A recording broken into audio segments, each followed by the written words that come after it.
They said she was mad. But on the day the sky turned red, her voice was the only one that made sense. It began on a quiet morning in Umu's village. Birds sang, the sun rose, and the children laughed. But in the middle of the market, adaeze stood, barefoot and wild-eyed, shouting again. Fire!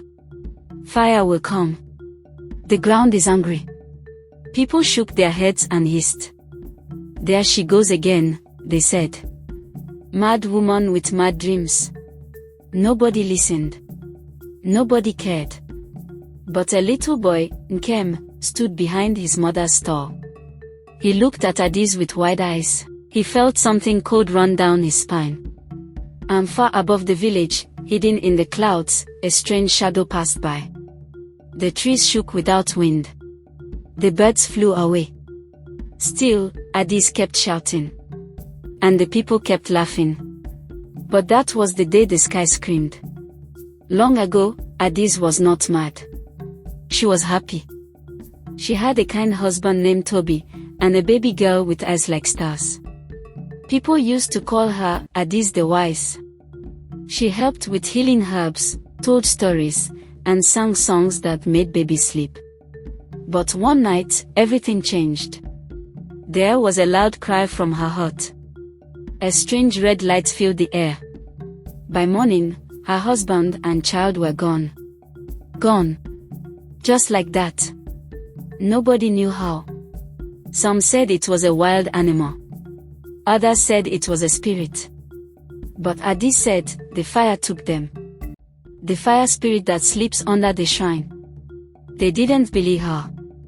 They said grief had broken her mind. She stopped smiling. She tore her clothes. She wandered the village barefoot, crying and warning people. Wake up.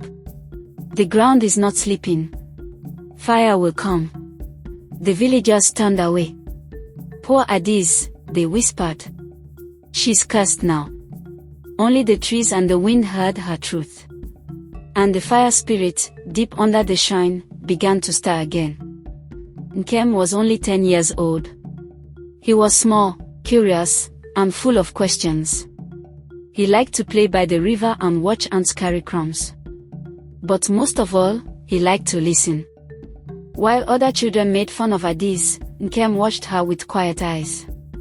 He didn't think she was mad. He thought she was sad. And sometimes, when she spoke, her words made his chest feel heavy. One day, while his mother was busy selling groundnuts, Nkem walked up to adaeze. Who is the fire spirit? He asked. Adaeze blinked. For the first time in years, someone had asked her a real question. She leaned close and whispered, the spirit sleeps under the shrine. It feeds on forgotten promises. And now, it is hungry. Nkem gasped. He didn't fully understand. But he believed her.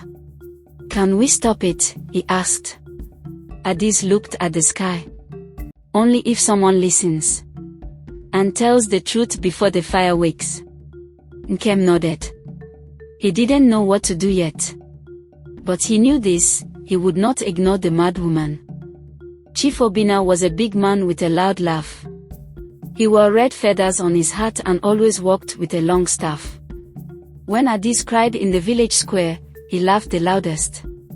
Mad woman, he shouted. Why do you always spoil our peace?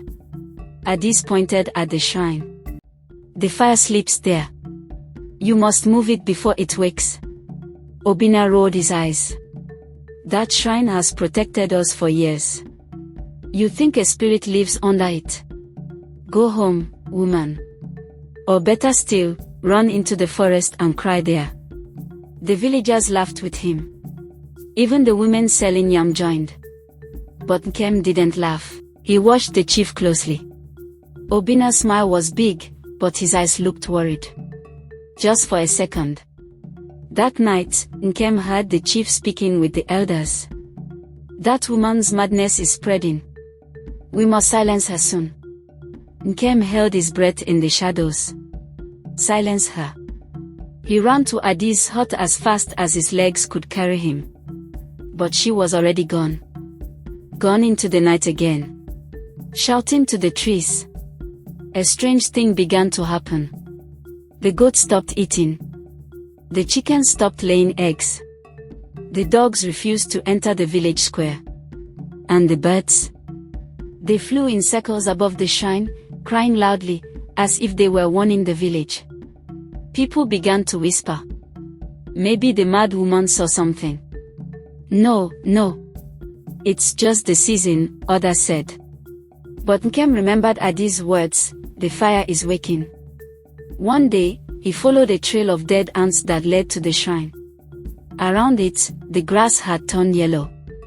Even the air felt hotter, like the sun was hiding there. Nkem ran to the priest, Ekojuba, a quiet man with a long white beard. Papa priest, something is wrong with the shrine. Adaeze warned us.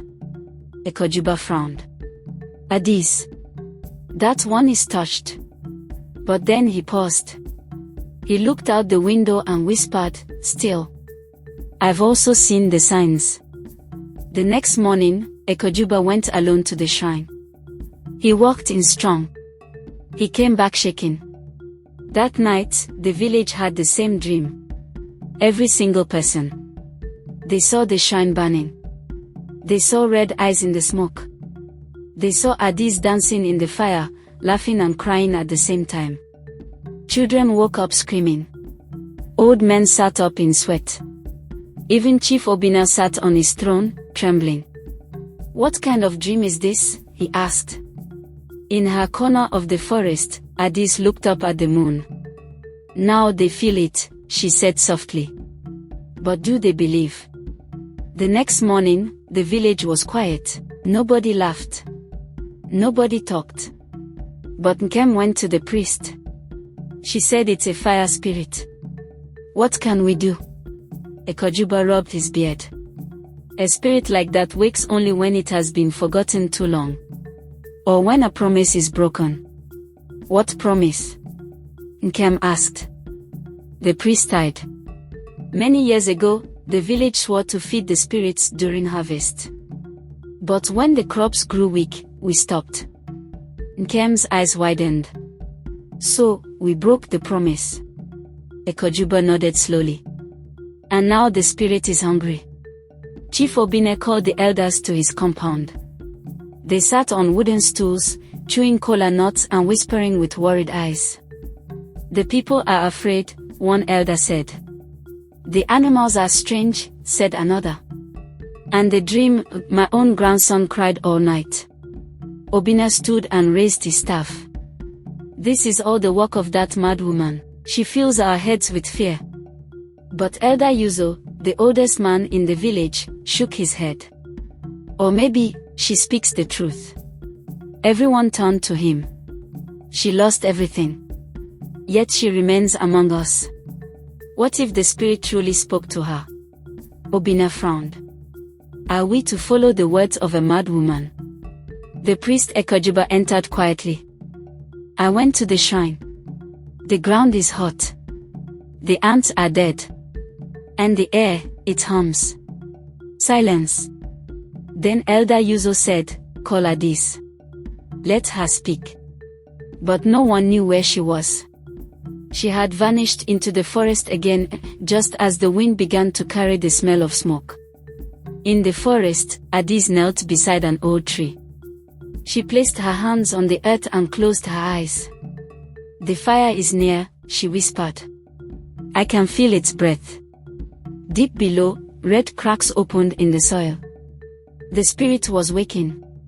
Not with noise, but with hunger. Back in the village, Nkem had a strange feeling in his belly. He grabbed his sling and ran toward the forest. He didn't know why, but he had to find her. Meanwhile, Ekojuba returned to the shrine, this time with 2 young men. Dig around the base, he said. As they dug, smoke escaped from under the stones. One of the men screamed. His hand had touched something hot, and it wasn't a rock. Ekojuba looked into the hole. There was no soil. Just a deep, dark space, and a red glow at the bottom. It's true, he whispered. Something lives here. But before he could say more, The ground gave a small shake. The fire spirit had opened one eye. The wind changed. It blew hot and dry, even though it was harvest season. The leaves turned brown. The sky turned gray. Adaeze stood at the edge of the forest, her hair flying like dry grass. She walked slowly into the village. This time, no one laughed. People watched her with wide eyes. She walked to the village square and shouted, "The shrine must fall. Tear it down before the sun sets." Obinna stepped forward. "We will not destroy our shrine because of fear." Adaeze pointed at the sky. "Then the fire will do it for you." Nkem stood beside her. "She's telling the truth." Ekojuba arrived, his face pale. "I saw it with my own eyes. A hole beneath the shrine. It burns without flame. It breathes without smoke." The crowd murmured. Obinna frowned. "This is madness." But then, the wind blew again, so strong it knocked over a market stall. From the shrine came a low growl, like thunder beneath the earth. Adaeze looked at the people and cried, "This is your last warning." And this time, they listened. That night, the village could not sleep. Mothers held their children close. Fathers sharpened cutlasses. The fire in the cooking pots felt too hot, like it was angry. The elders met again, faces full of fear. Ekojuba spoke first. "We must destroy the shrine before the fire spirit destroys us." Chief Obinna shook his head. "We don't even know what's under there. If we destroy the shrine, the gods may curse us. But if we don't," said Elder Yuzo, "we may all burn." They argued until the moon reached the middle of the sky. Outside, Adaeze stood by the shrine, humming a song. Nkem sat beside her, holding a bowl of palm oil. "I brought this," he said. "The spirit was once fed, right?" Adaeze smiled. "It's not enough. But it shows your heart is clean." Suddenly, the ground shook again, stronger this time. Ekojuba ran out. "We have until sunrise." The chief raised his voice. "We vote. Destroy it or leave it." All eyes turned to the priest. "I say we destroy it." Slowly, one by one, the elders nodded. At dawn, the shrine would fall. The sun had not yet risen when the villagers gathered at the shrine. Men brought hoes, axes, and ropes. The women stood behind them, holding their children. Adaeze watched from the edge. Her hands trembled, but her eyes were calm. Ekojuba stepped forward. "We will remove the stones. One by one. Do not rush. Do not panic." The first stone was heavy. 4 men lifted it together. The second stone burned one man's fingers. The third stone shook with heat, but it came loose. Suddenly, smoke burst out of the ground. Hot, thick, and dark. People screamed. Children cried. But Adaeze stepped forward. "Do not run," she shouted. "This is its voice. It is not yet free." They kept walking. The shrine grew smaller. The hole grew bigger. Then, boom! A blast of heat threw everyone backward. The shrine split in two. From the ground, a fiery red light shot into the sky. It danced like a flame with no wood. It roared like a lion made of smoke. The fire spirit had awoken. And it was angry. The village square glowed red. The trees shook. The animals ran. The fire spirit rose from the ground like smoke with teeth. It had no face, but it had eyes. Burning, red eyes. People screamed. They tried to run, but the spirit moved like wind. It circled the shrine, then rushed toward the chief's hut. Obinna fell to the ground. "Spare me! Spare me!" But Adaeze stepped between him and the flame. "Enough," she cried. "You've made your anger known. You have punished me enough." The fire paused. It floated still, like it was listening. Nkem ran forward with the bowl of palm oil and dropped it into the hole. Then he dropped his toy sling. "I offer what I have," he said. Adaeze walked into the light of the flame. "I lost my family. I lost my name. But I am not afraid.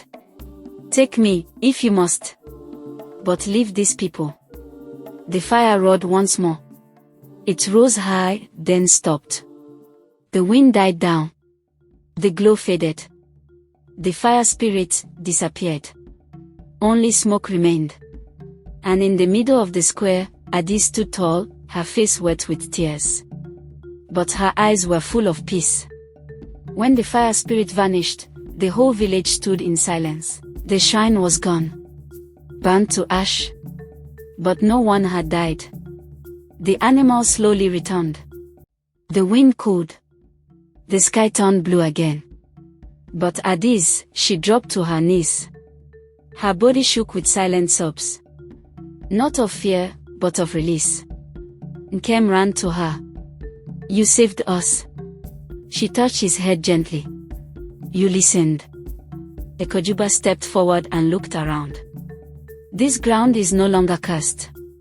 It is clean." The villagers bowed their heads. Some cried. Some prayed. Obina, the proud chief, walked slowly to Adaeze. He removed his red feather hat and knelt. "Forgive me." Adaeze looked at him. "I already did." And with that, she walked away. Into the forest. Days passed. The village began to rebuild. They planted fresh crops. They cleaned the land around the old shrine. But something had changed. People spoke softer. They listened more. One morning, the women called a meeting. "We must give Adaeze her name back," one said. "She is not mad. She is brave." Even the children agreed. So they made a new sign, adaeze, Mother of Wisdom. They placed it at the forest edge, where she liked to sit. When Adaeze saw it, she smiled, but said nothing. That was enough. Nkem became a helper to the priest. He learned how to read the signs of the land. How to care for the spirits. How to listen before speaking. People trusted him.